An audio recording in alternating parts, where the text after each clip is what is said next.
I am one of the few women writers, and I am not alone. I know Emily Dickinson, and she is a poet. Plus, I know many more writers along with her. I mainly write about orphans and the children. I go through many towns and observe the children on the streets or with their families, which I never had. I was an orphan myself. And I help as much as I can. I love to help the children and all the time that I am with them. All those memories go into my books so parts of the world know what really happened to the children. And now they can help. Now I am off to the next town of the New York Hudson River, where I am to meet up with an old friend, Asher B. Durand.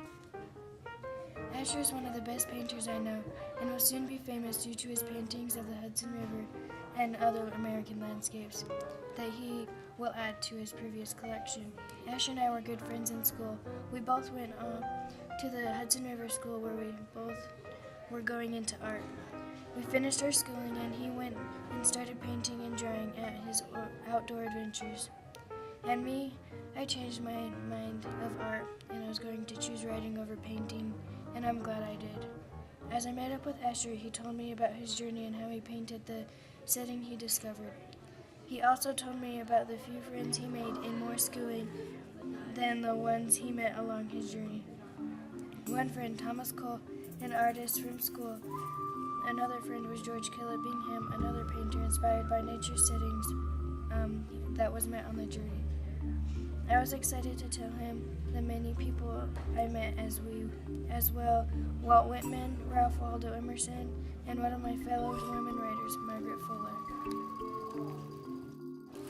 After we ate lunch, the children showed me how to weave a hat out of pieces of straw, and hay and whatever else was in the fields.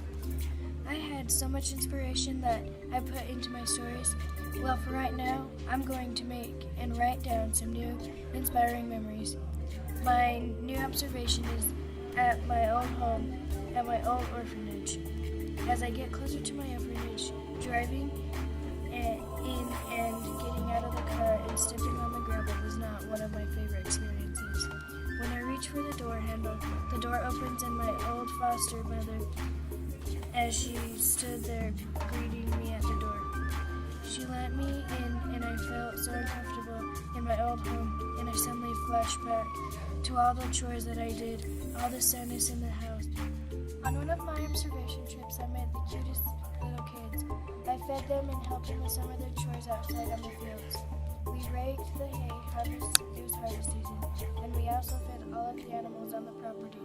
By the end of us, we were all so tired, we literally went to bed without dinner. No wonder they were so skinny. They don't eat. The next morning, we did some quick chores, and then we had some real fun.